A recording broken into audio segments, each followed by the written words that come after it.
Hello, hello, hello. Welcome to Reaching New Heights with Troy Bell, City Manager, City of Muskegon Heights, where you get to know what you need to know so you'll be in the know. We are excited again to be here and to have all of the listeners and watchers tune in. I appreciate it, and thank you for all the comments during the week.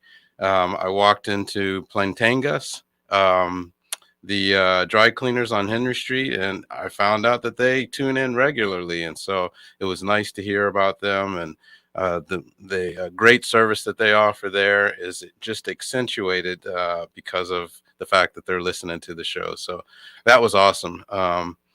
I have a great show for us today, and I'm looking forward to it. We have a small business highlight that we're going to do today. We'll do our regular updates.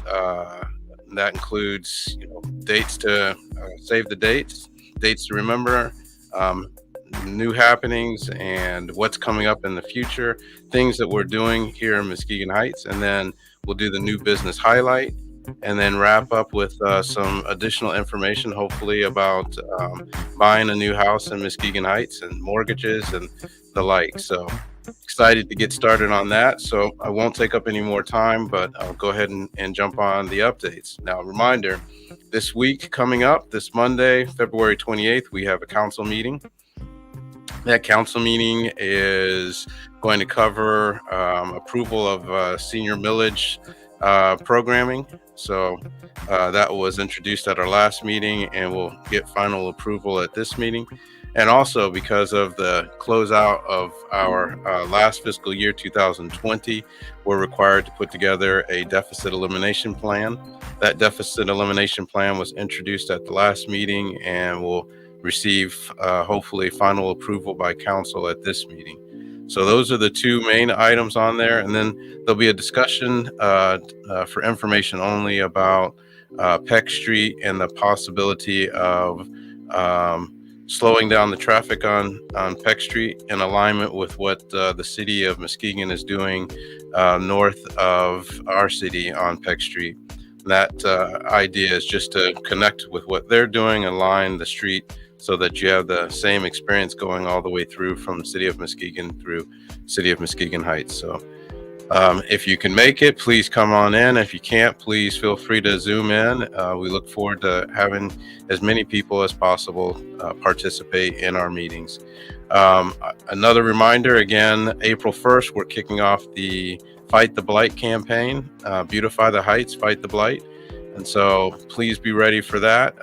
And that includes being ready to get the leaves up, cut the grass, clean up around the property, whether it means that you need painting or new siding, fixing fences. And also, it means no longer able to park in the grass or on the terrace. And so that's going to be a strict enforcement this year, coming out of the winter months when you can park on the terrace. So please be mindful, no longer parking in the front yard or in the grass. Park on the street or in the driveway where your vehicles will be towed. So we want to make sure that we put the best foot forward coming out of the winter months and into spring this year. So please pay attention to that, heads up. And we expect a number of events coming out this year. I want you to make sure you reserve on your calendar June 19th for the Juneteenth celebration. And that should be a 3-day celebration, Friday, Saturday, Sunday, culminating with the fireworks over the lake at Mona Lake Park. So we had an exciting time last year, and we're trying to take it up a notch this year with the additional events. So please plan on joining us for that. Then you've got following up in the month of July and August, the Street Fest in August and Buy Black and just a number of events. And so keep your eyes open for a calendar. We're going to put a link up on the city website, so you'll have that. And so I'm really excited. I don't know if you can tell about what 2022 holds for us and the number of great things that are going on in the Heights. And speaking of which, let's take a moment to talk about Apex happenings. I wanted to share, in case you missed it, that we had the visioning plan presentation at this meeting this past Monday night at 6. Well, it was actually 5:30 at City Hall. We got a presentation from the Smith Group. This is a grant that was provided by the Community Foundation and MEDC to allow us to do visioning for Muskegon Heights for the next 5 to 10 years, and to be able to paint that picture based on the focus groups and the feedback that we got from businesses, from the community, from young folks in the community, and from organizations in the community of what we want Muskegon Heights to look like in the upcoming 5 to 10 years. Now, this is piggybacking off of a process that occurred in Muskegon. And from what I understand, looking at the image, or the Imagine Muskegon image that they had put together 17 years ago, I heard that what downtown looks like today is pretty much that vision of what the community came together. And so we're hoping to have the same or similar success here in Muskegon Heights with this visioning plan, Reaching New Muskegon Heights. You can go to the website, reachingnewmuskegonheights.org, and you can see the results of the visioning plan that they presented to council and to the DDA on Monday night. So exciting to be able to see the thoughts and ideas that came from the community put into pictures and drawings and designs. And so take a look at that. The plan will be finalized. There's a survey there if you want to add some feedback and input, but we're wrapping that up and putting a bow on it so that we can begin turning that vision into action. So please take a moment and take a look at that again at www.reachingnewmuskegonheights.org. The DDA met, Downtown Development Authority. Again, another exciting step in the right direction.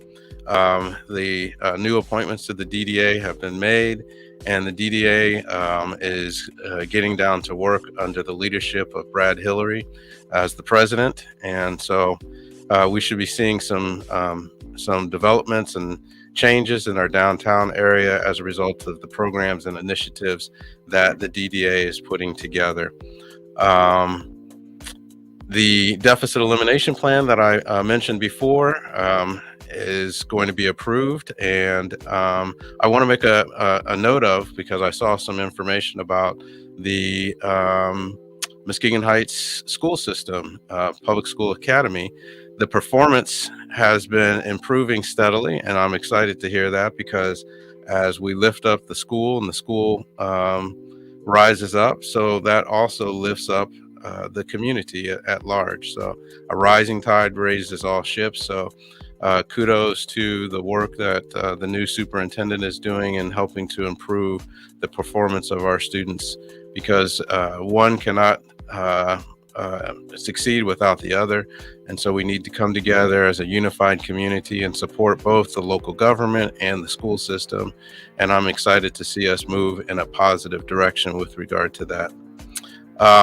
What's coming up next? So make note that the pavilion down at Mona Lake Park, the work should be beginning here shortly on the renovations for the pavilion there.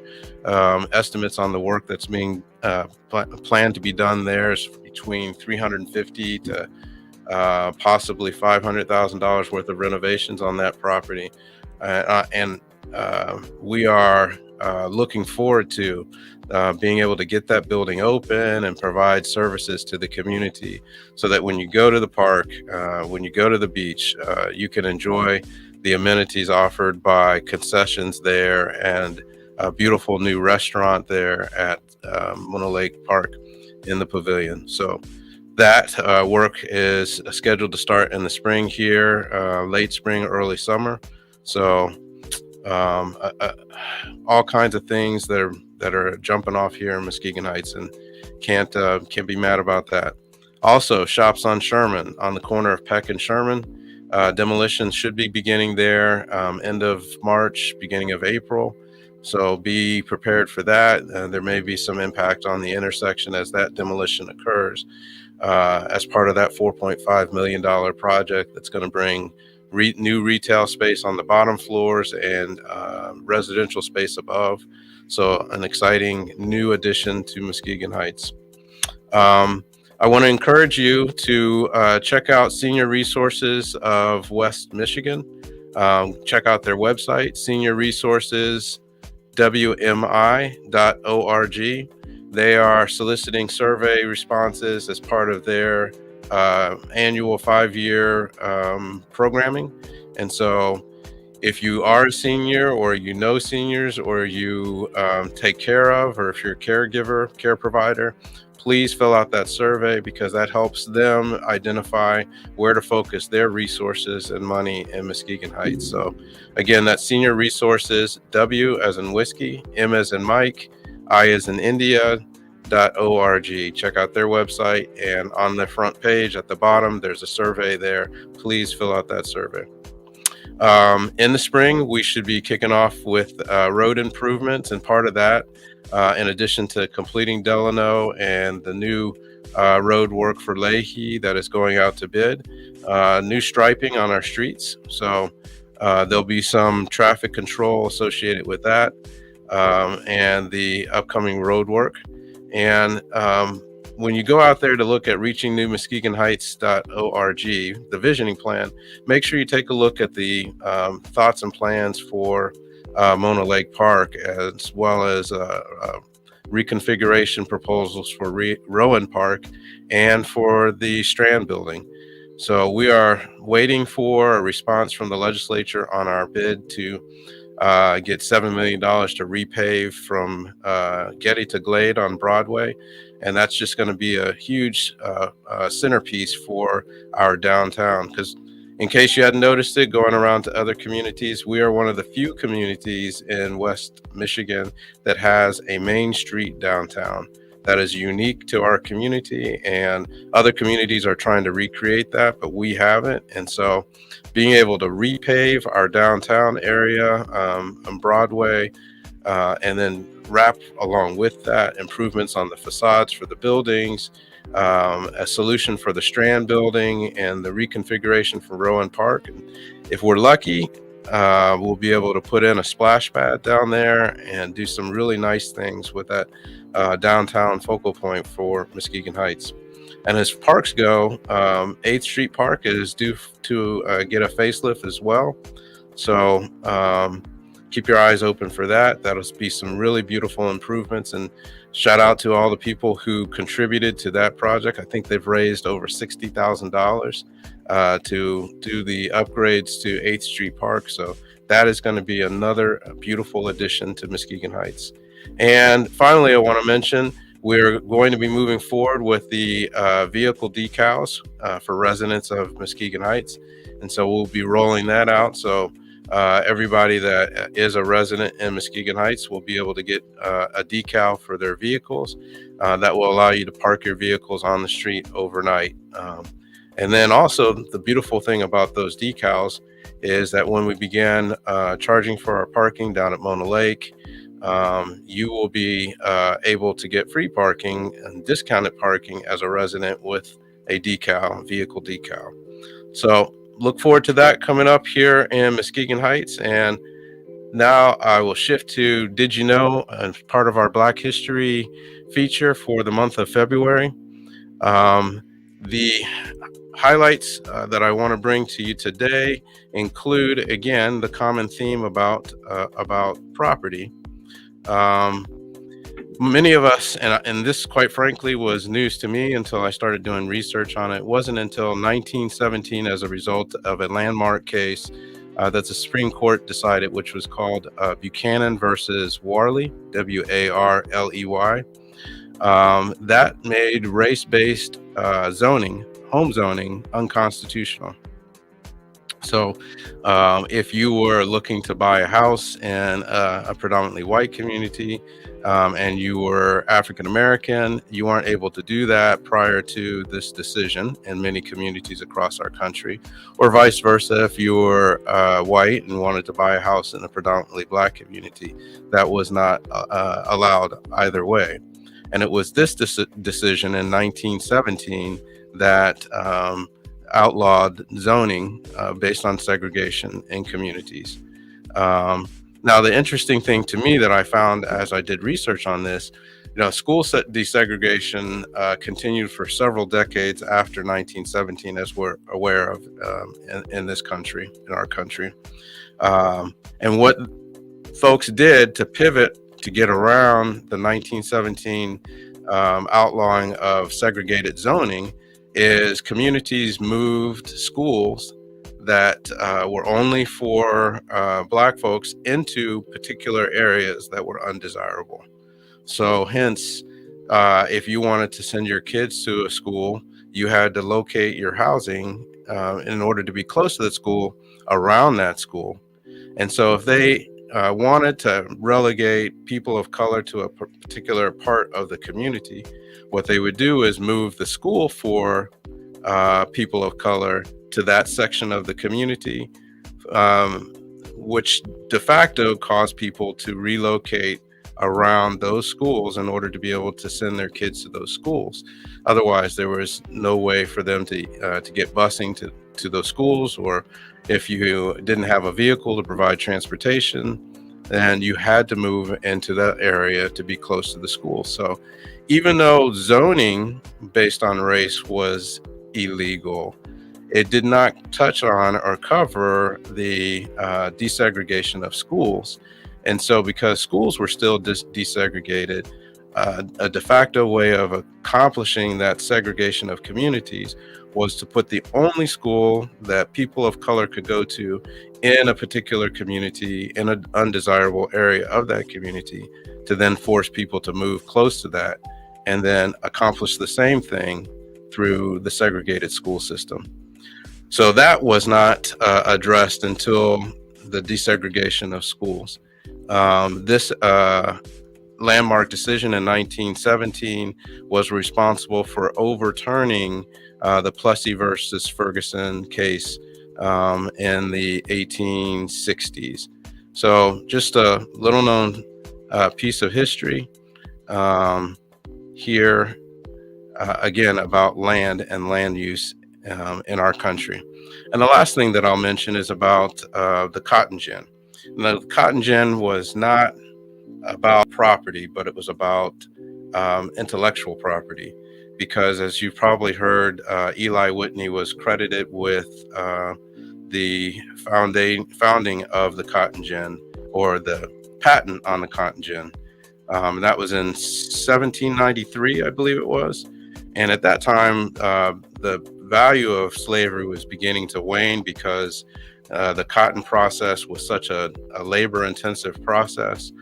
But because of the fact that it was labor-intensive, and there were so many discoveries that came out of the South during slavery, because those people who were actually doing the work were constantly looking at ways to leverage tools and technology in order to be able to make it simpler or easier to do.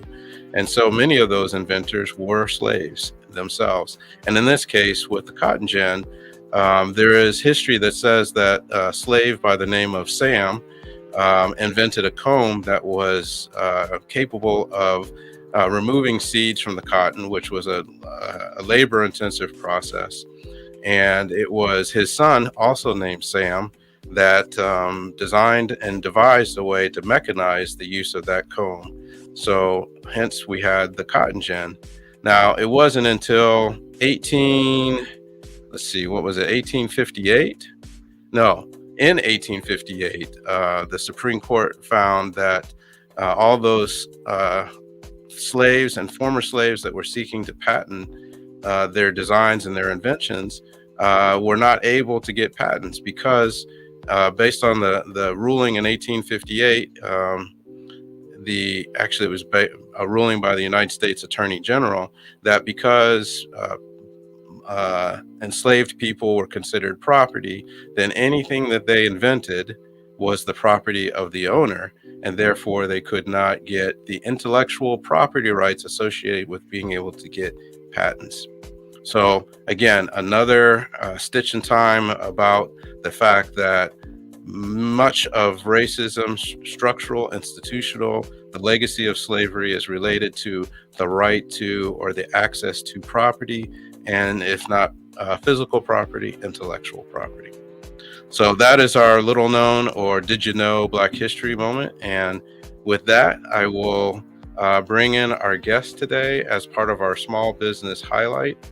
And we want to begin to do more of these small business highlights. So I want to introduce to you Ms. Sierra and have her tell us a little bit about herself and about her business.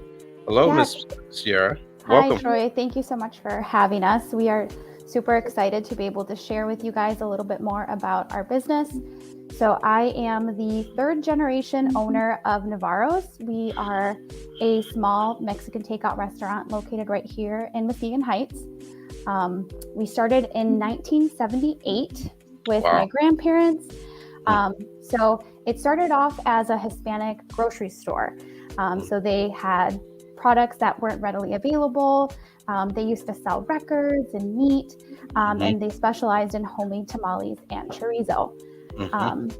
At the age of 18, my mom purchased the business, which now being a business owner, I think is crazy. I have no idea how she did that at such a young age. At 18, that is something else, huh? She purchased the business and it grew and evolved to become just a takeout only restaurant. And then unfortunately she passed away in September of 2020. Sorry. Thank you. She unfortunately passed away from leukemia, and my family was faced with a decision to either continue this legacy and tradition that we've had to be a small business located in Muskegon Heights serving the community, or just to let it go. And we weren't quite ready to let it go.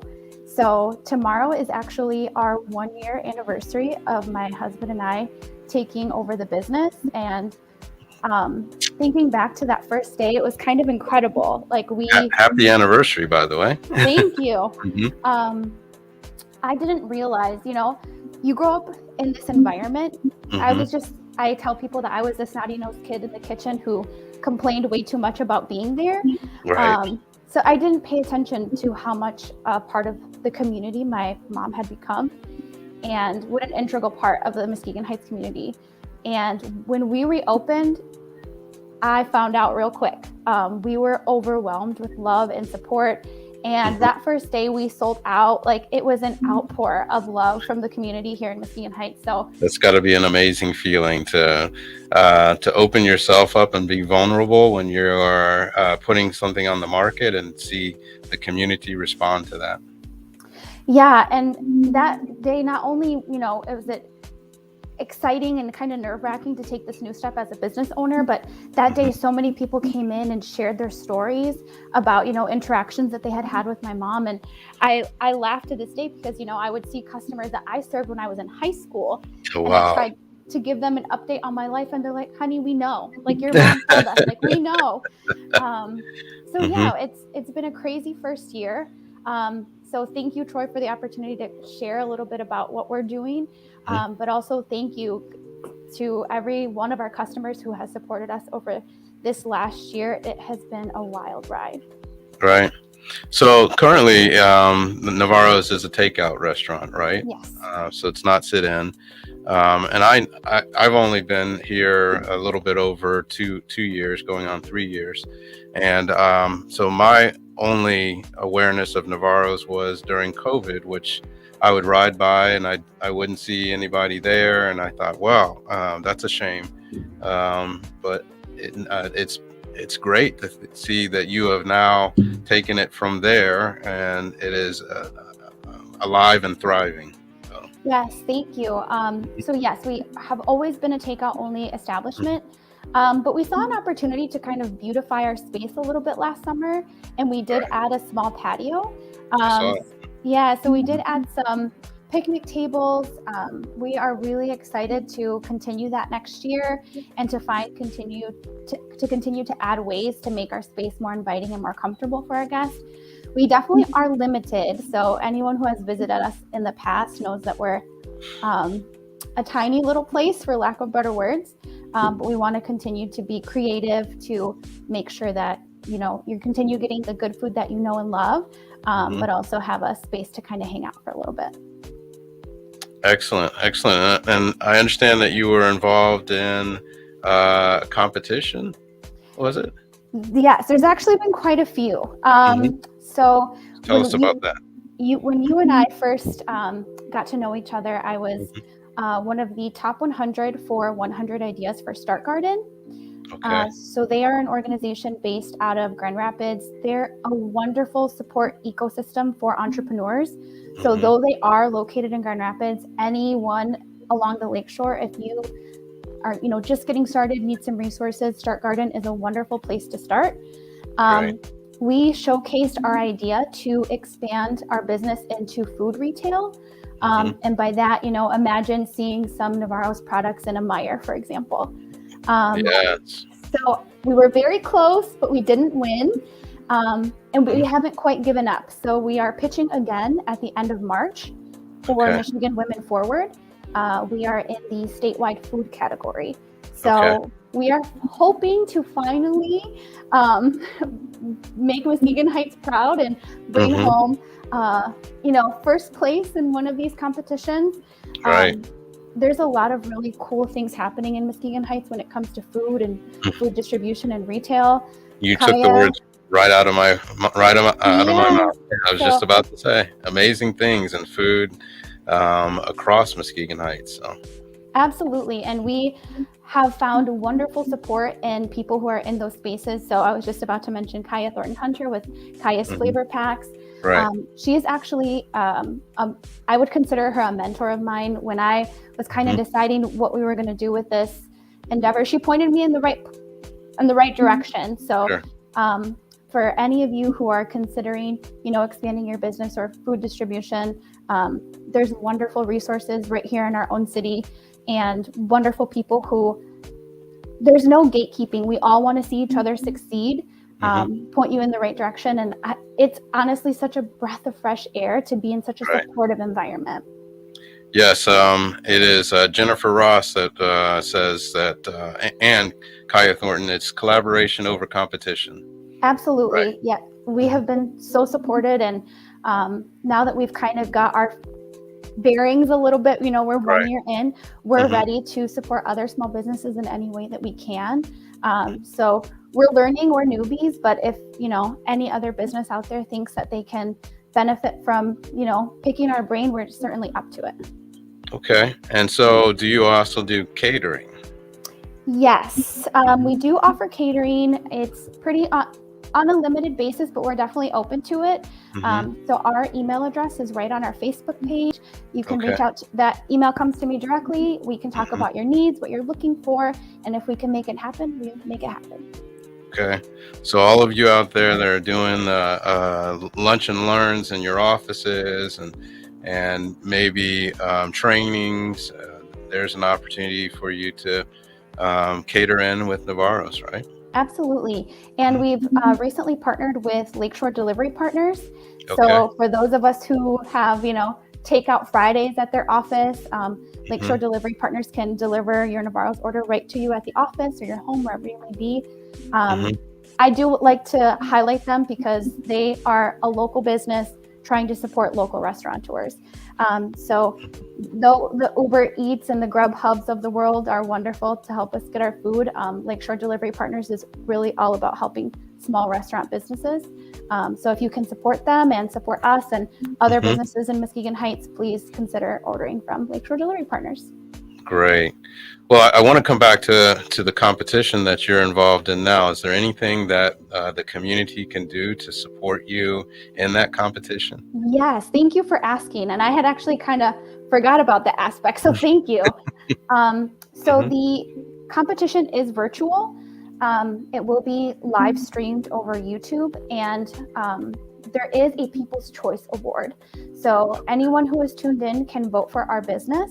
And every vote counts. So the People's Choice Award is $1,000. And if we take home the top prize, we can also take home People's Choice Award. So we feel really good about our chances, but we would still encourage you to support us. And now that you've mentioned that, March 3rd is the regional category for Michigan Women Forwards Pitch Competition, and Country Cookin' is actually in that competition as well. Oh, wow. And same thing, they have an opportunity to take home an additional $1,000 with your vote. So please support Navarro's and Country Cookin'. We are two women entrepreneurs who were selected out of over 150 applicants in each of our respective categories. So please, that's amazing. Support us. Yes. I mean, that's a testimony not only to yourselves, lady entrepreneurs that are taking the bull by the horns and making it happen. But it's also testimony to Muskegon Heights that we have two that have been selected to compete on this level. And so I'm sure you're going to make us proud, and I'm glad that there's a way that we as a community can participate in supporting that. So again, how do we connect to help support that? So I would encourage you to like myself and Navarro's Mexican Takeout's Facebook page and Country Cookin'. I will be sharing the link as we get closer. Okay. So for my category, it's not till the end of March. So we'll be sharing the links there so that you can tune in, learn about our vision for the business. We only get 3 minutes to pitch. So we have to be a little creative on what we wanted to say and share with the judges. But it was a really good opportunity to kind of define our vision for the business. But we are looking forward to one day having some of our products in those big box stores. Like I said, can imagine, walking down the frozen food aisle at Meijer one day and you'll see Navarro's there. That's awesome. That's awesome. Well, thank you so much for joining us on the show as part of one of our first small business highlights. And we will be throwing our weight and support behind you and cheering you the whole way. So thanks again for joining us, and hopefully we'll be able to bring you back again for a report once the competition is over, and keep us updated on the progress of the company. Thank you so much, Troy. Yes, and I hope the next time we talk, I will have a big check to hold up and show you that we did it. So. All right. Yes, I'm looking forward to that. Thank you so much. Sure. So now we are going to go to a brief break and then come back with Herco, Phyllis Loudermill, and the Loudermill Group, and talk about our segue from our last show about mortgages and buying a house. And we're going to continue to talk about the topic every show repeatedly about buying houses, because our goal is to be able to build 50 houses in Muskegon Heights in the next year, and be able to average at least 50 homes a year for the next 5 years to reach our goal of 250 new homes in Muskegon Heights. And that's not just building the homes, but it is helping people in our community transition from renting into home ownership, and then helping those people who may already have a home and are looking for a different type of home. Maybe it's a larger home or a smaller home, and meeting those needs and giving those options and opportunities to the wonderful men and women in this community in Muskegon Heights. And so our goal with this 250 homes over the next 5 years is to be able to provide housing in Muskegon Heights for those people who have graduated from high school here, gone away to college and come back and want a place to live as they start their professional career, all the way up to those that are entering to that phase of their life where they might need assisted living. And so that continuum is part of our 50 for 5 years, or 50 and 5, 250 home goal. And so we encourage everyone to stay tuned to every show to get continuous updates on what we're doing to bring new homes to Muskegon Heights, because that's truly the way that we're going to rebuild our community, create the tax base that we need in order to provide the services that this community deserves. So with that, we'll go to a break and come back with the Loudermill Group. The wait is over. The all-new Umoja Radio Network, home to over 40 Black-owned radio stations and podcasts, is here for you. Connect to the world's fastest-growing collection of unapologetically Black and proud media. From podcasts to independent Black-owned radio radio stations, and access to the important news and music you need. Umoja Radio is from our culture, by our culture, for our culture. The all-new Umoja Radio is available right now on Google Play and the Apple Store. Join the movement. Be empowered. I was on the phone with Black Star. It's 2:50 here. The second annual I Am Her Feminine Hygiene Drive, supporting young ladies from Ghana, Africa in need of everyday essentials and feminine hygiene products, was a great success. Thanks to the generosity of our community and organizations like Period.org, Muskegon Heights Public School Academy, Confident Cosmetics, Muskegon Heights Alumni Chapter of Delta Sigma Theta Inc., and everyone who made a contribution. Hundreds of young ladies and village members received essential items. The community made a lasting impact with more than 10,000 sanitation items donated. If you would like to help, donations can be made year-round by dropping off items in the donation shed at the Mays and Wright Media Center, located at 1877 Peck Street, or making a contribution to paypal.me/1037thebeats. For more information, call 231-727-5007. Thank you for supporting I Am Her Foundation. All righty. Welcome back to Reaching New Heights with Troy Bell, City Manager, City of Muskegon Heights, where you get to know what you need to know so you'll be in the know. 1037.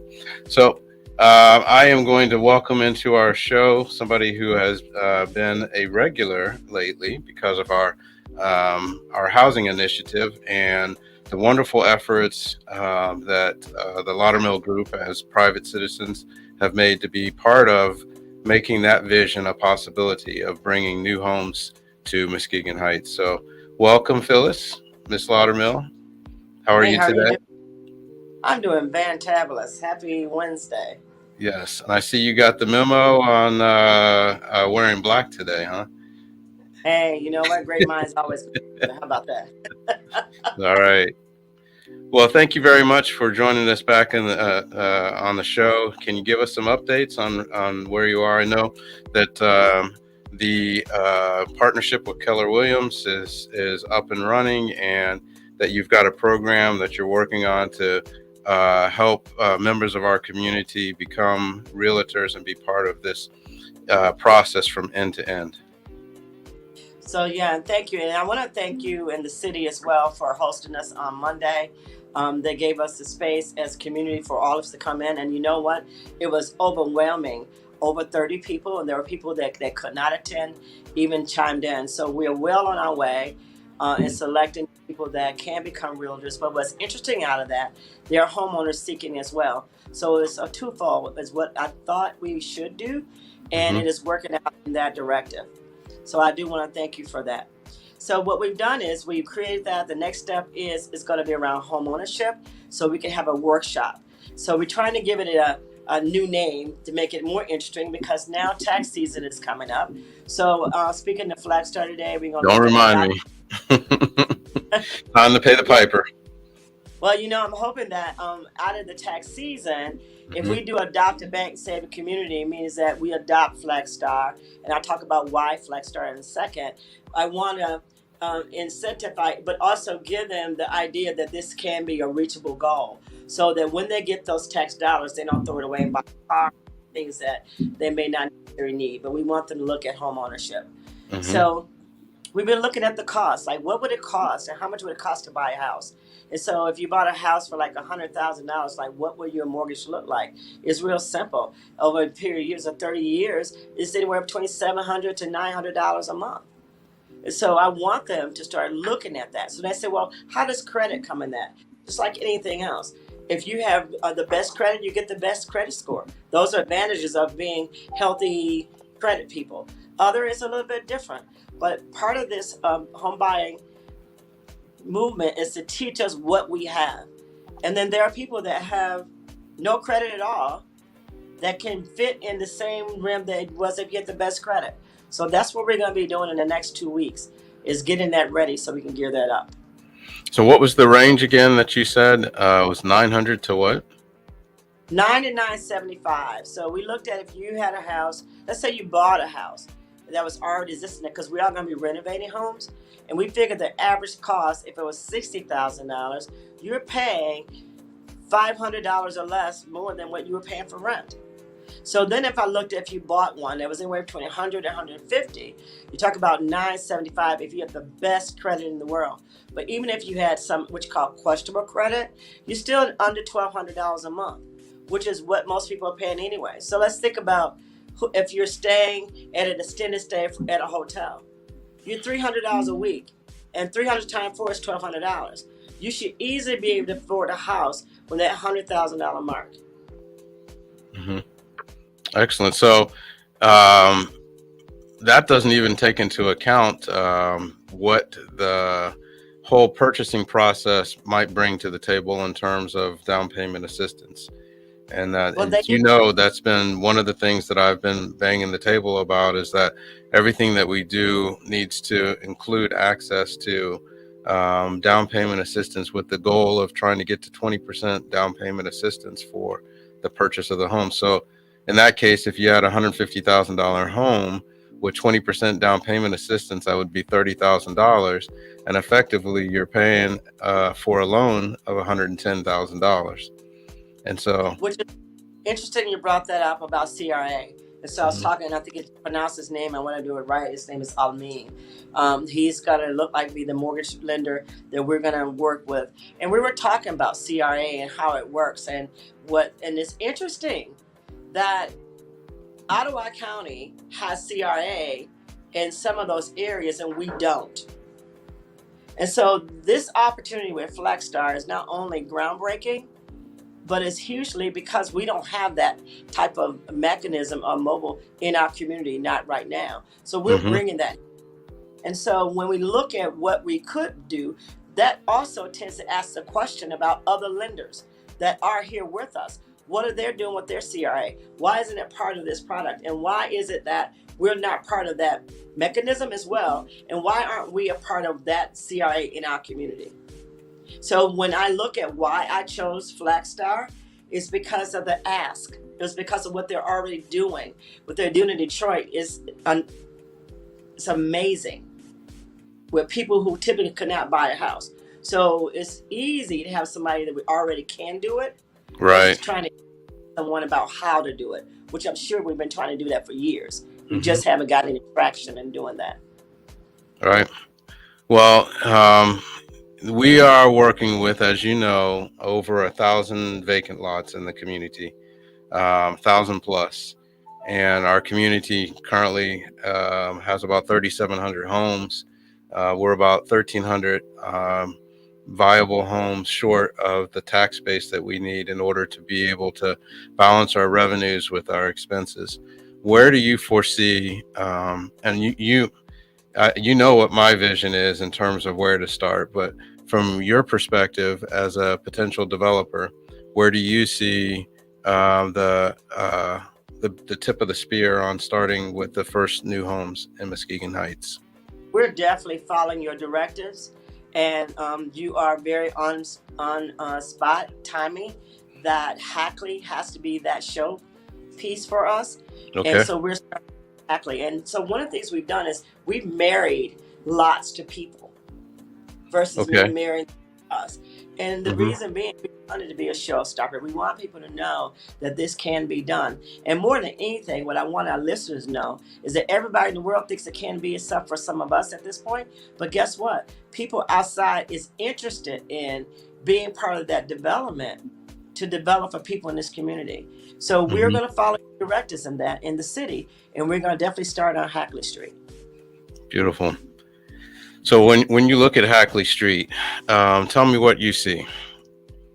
Well, what I see is that once we infill those homes on Hackley, you're going to be a birth of, just like anything else, I'm birthing from the in and without, right?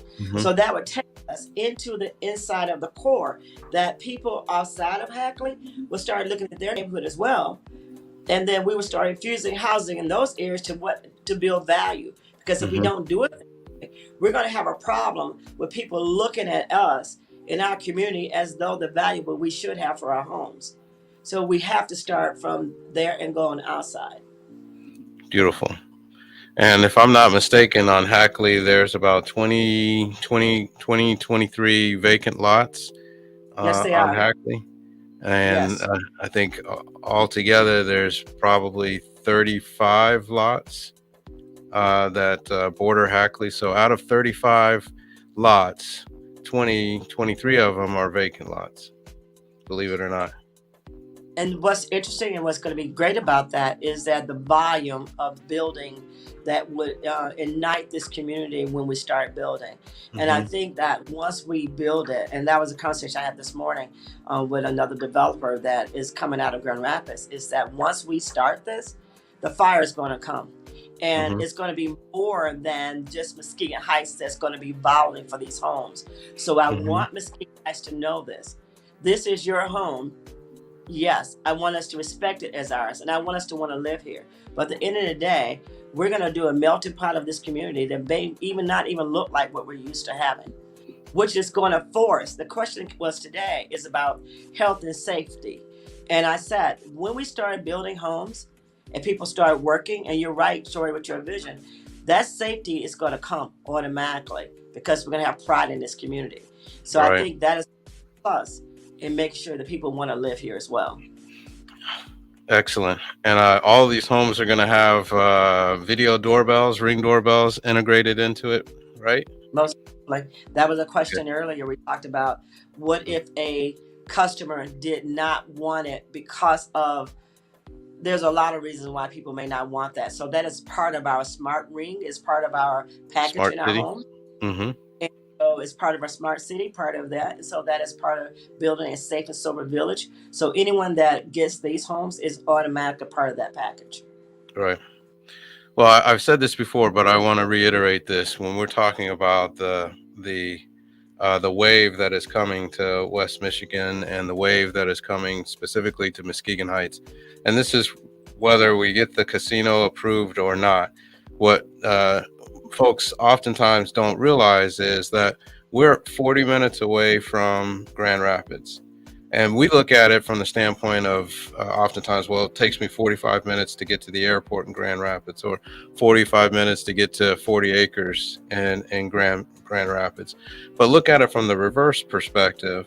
Muskegon Heights allows you the opportunity to live in a place that's 10 minutes away from the beach.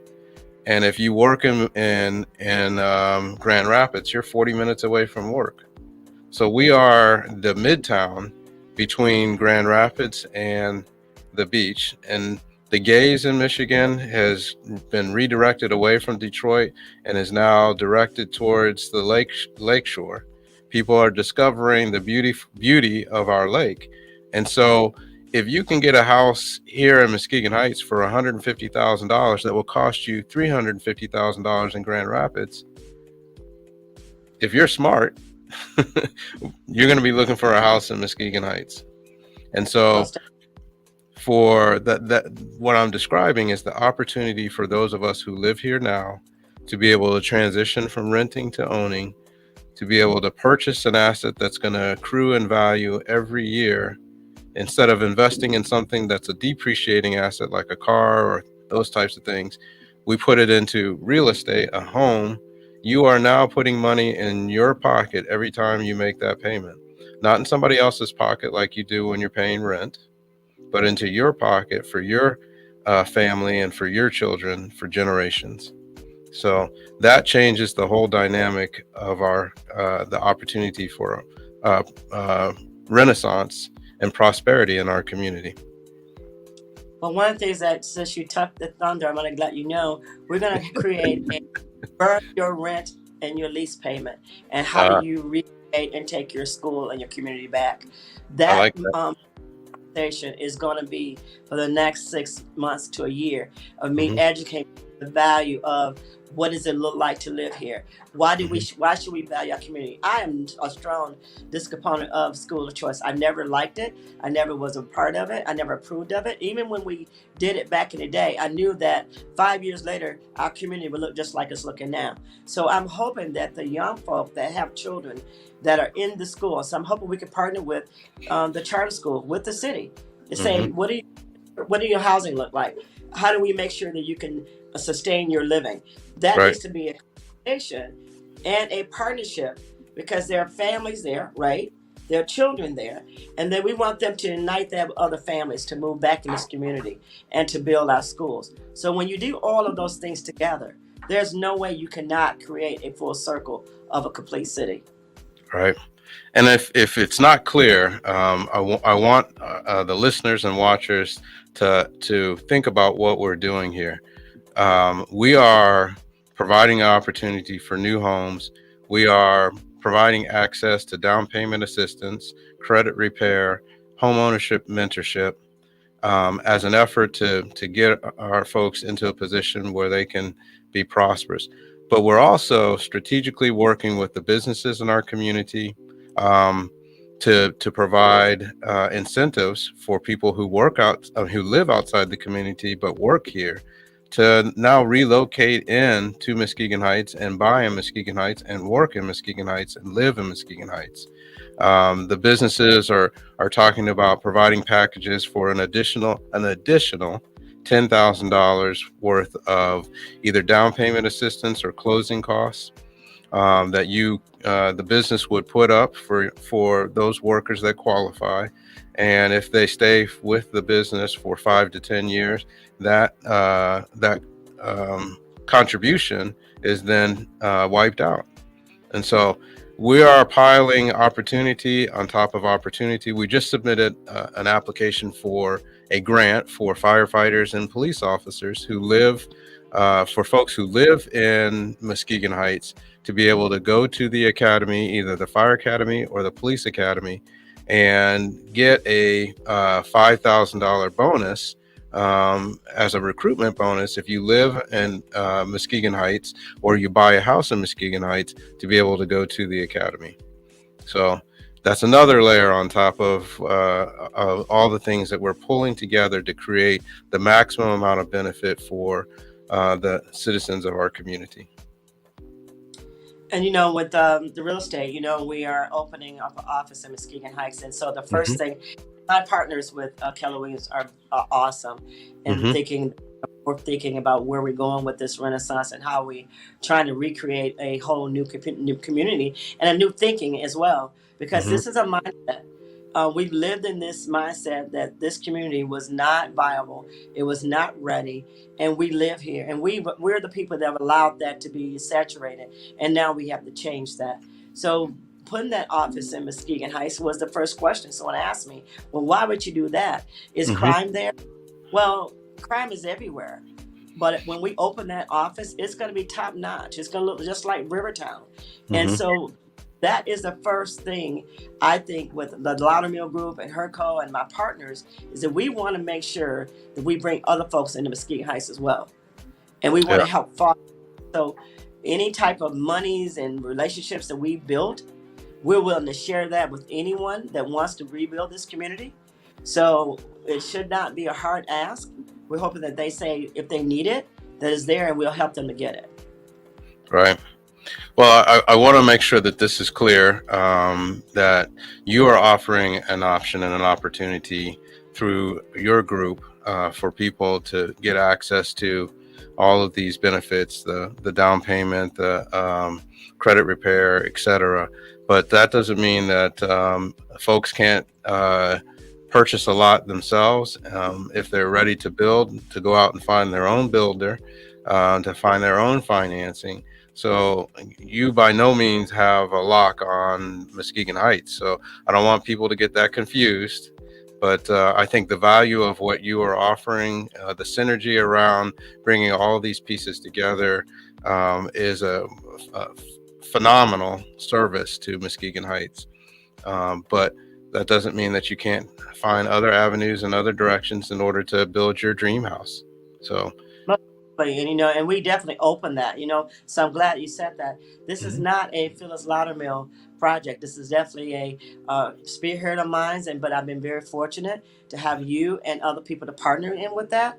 And so that meant that whatever resources we have, we bring them. We're very clear that we're doing everything we can to make sure that it's not an ask for the city to fund us, that we found people that have resources and we're bringing it to the city. So we have been other young people that want to build, and they've Mhm. had some hiccups, with their builder, because you have to be able to be creative in this market to be able to finance houses and build. Mhm. And fortunately for us, we have a very good and excellent team. So if it gets to the point where they cannot do that, most definitely they're welcome to call us at any time, and we will give them every resource that we have available to them. Well, I just went online real quick while we were in the show and pulled up a mortgage calculator, and it said based on today's rates and minimum credit, you could buy a $150,000 house with $916 monthly payment, including your taxes, including taxes and insurance, $916. So if you're out there today and you're paying more than $900 a month, I want you to look at your living, your domicile, your residence, and say, is this a $150,000 brand new house?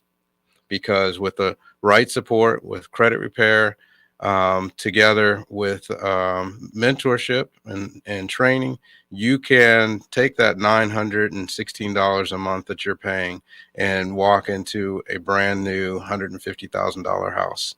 Yeah. So that opportunity is there. And I think sometimes when we hear a number like 150 and we're struggling day to day to be able to put food on the table, to keep the car repaired so that we can get to back and forth to work. It just seems easier to write that check for the landlord every month than it would be in order for us to be able to buy a house. But with buying a new house, a lot of the maintenance issues that you have to deal with go out the window. Having to deal with all the interpersonal issues because now you're owning your own home. We don't realize for the $900 a month, $920 a month, you could have your own home. $150,000 might sound like it's unattainable, but it's really not with the right support and the right services. And the state of Michigan has money out there that the Loudermill group is finding ways to tap into. The county has money. There's so many agencies out there that are poised to support Muskegon Heights and the citizens of Muskegon Heights. And it's up to us to just bring those resources together. And in closing, I just want to thank you, Phyllis, for being part of providing that service, spearheading that service here in Muskegon Heights. So just one thing quickly, you talked about the money. One of the things we're going to be doing because of taxes is educate people. Like you said, when we did the numbers of how many people in this community had a house, but they had a car, they didn't have a house, that was paying over $700 a month for a car. It is actually 65%. So I want the next time we talk about is I want to change that mindset that if you can buy a car, that kind of money, you can buy a house. You follow me? And so it's that, and what we have failed to teach people is that we have taught people that a car is attainable, but a home is not. Right. But Right. Well, that's I appreciate you bringing that final thought, and we're just out of time now, so we're going to have to wrap it up and bring everything else to the next time. So, thank you very much for tuning in to Reaching Muskegon Heights. This is the city manager, Troy Bell, City of Muskegon Heights, and this is the show where you get to know what you need to know, so you'll be in the know with 103.7 The Beat. Be blessed. When smoking gives you COPD, you learn to lie a little bit. You make up excuses like, I have to get my keys. You guys go on. Anything so you can walk at your own pace. I used to do that all the time. Those lies don't work anymore. My tip is, the worst lies are the lies you tell yourself. Like smoking isn't that dangerous. You can quit. For free help, visit cdc.gov/tips.